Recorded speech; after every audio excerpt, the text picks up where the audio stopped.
Alors, je m'appelle Yvette Durand, épouse Guabo. Moi, je suis née en février 25 et je suis née à Tarascon. Jusqu'à ce qu'à 18 ans, je rentre dans les PTT. Les PTT? Oui. Poste, télégraphe, téléphone. Moi, dans les PTT, il fallait avoir 18 ans. Et il fallait avoir le brevet à ce moment-là. Le brevet, sinon on ne rentrait pas. À ce moment-là, avec ce brevet, on pouvait être institutrice, mais libre. Et à ce moment-là, quand je suis rentrée au PTT, ouais. On avait 15 jours de congé par an. Et quand j'ai pris ma retraite, après en 80 et quelques, on a 5 semaines. Mais dans le premier bureau où j'ai travaillé, il a été bombardé. Le cours Aristide Briand, maintenant, à Tarascon. Il y avait une grande tranchée, et quand ça sonnait, l'alerte, on allait dedans. Ma grand-mère, dans les années 1900, 1800 et quelques, elle avait une épicerie. Et moi, quand je suis née en 25, ma grand-mère avait toujours l'épicerie à Saint-Étienne-du-Grès. Tout se vendait au détail. Dans l'épicerie de ma grand-mère, de Saint-Étienne-du-Grès, il y avait des petits tiroirs. Et dans ces petits tiroirs, il y avait des clous, il y avait des encriers, il y avait des baleines pour les corsets. C'est ça qui m'avait intrigué le plus, c'est les baleines. Les économas du centre, par exemple. C'est quoi?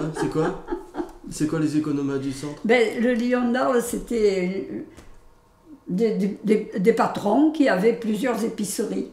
Puis ils ont créé les supérettes, que ça existe toujours, les supérettes.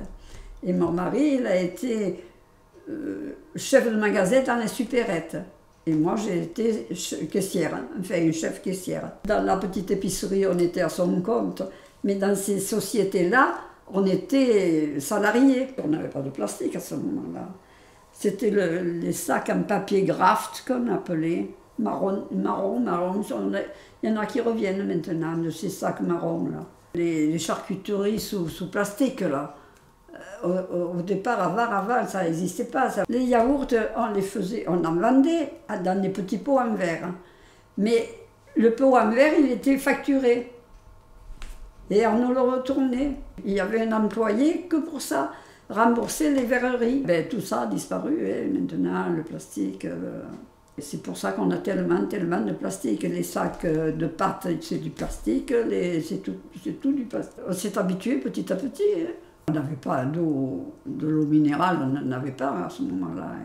Je ne sais pas quand est-ce que c'est venu. La machine à laver la vaisselle, la machine à laver le linge, c'est un confort qu'on n'avait pas. Moi, le premier confort que j'ai apprécié, c'est d'avoir l'eau au robinet. L'eau au robinet, l'eau froide au robinet de l'évier. C'était quand même, au lieu d'aller chercher de l'eau au puits, on n'avait pas la douche. Mon père avait installé un système, un seau qu'on montait, on montait l'eau chaude à l'étage, parce que les chambres étaient à l'étage.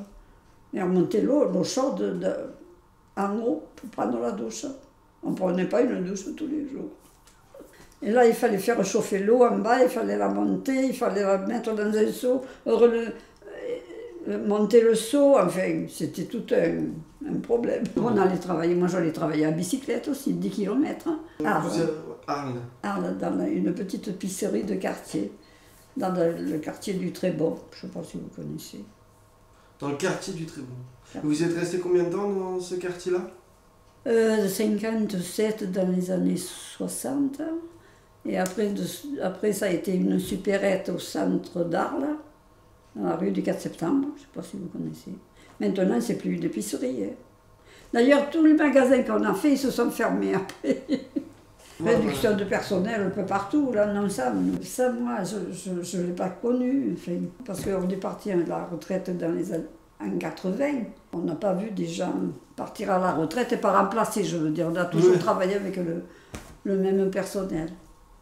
Après, oui. Après, quand on a pris la retraite en 80, ce magasin-là, il a décliné, et maintenant, il est fermé. Dans les magasins, la clientèle, on se tenait compagnie, on allait à telle heure, on rencontrait telle dame. Et là, maintenant, tout ça, même dans les supermarchés, on se marche dessus, mais on ne se parle pas. Il n'y a plus le contact de la clientèle. Nous, je me souviens d'une dame. C'était quartier Griffeuil, il y avait des écoles. Et ils y sont toujours d'ailleurs. Et une dame qui était venue accompagner son enfant, je ne sais pas si c'était une fille ou un garçon, l'avait accompagné à 8h30, 9h, et à 11h30, elle était toujours à blaguer avec les... à parler avec... Oh, elle a dit, mais c'est l'heure d'aller chercher. Donc, toute la matinée, elle était restée en contact avec des copains, pas des copains, parce que les hommes, ils ne faisaient pas de courses à ce moment-là. Vous n'aviez pas de clientèle masculine? Non, ou très très peu, quand la maman était malade, ou je ne sais pas quoi, mais encore, oui. Non, c'était uniquement des femmes qui venaient.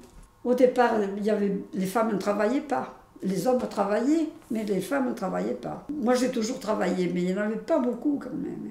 Tant que j'ai travaillé jusqu'en 80, je peux dire que les hommes, ils étaient rares. Et quand il y aura les robots, alors il n'y aura plus personne.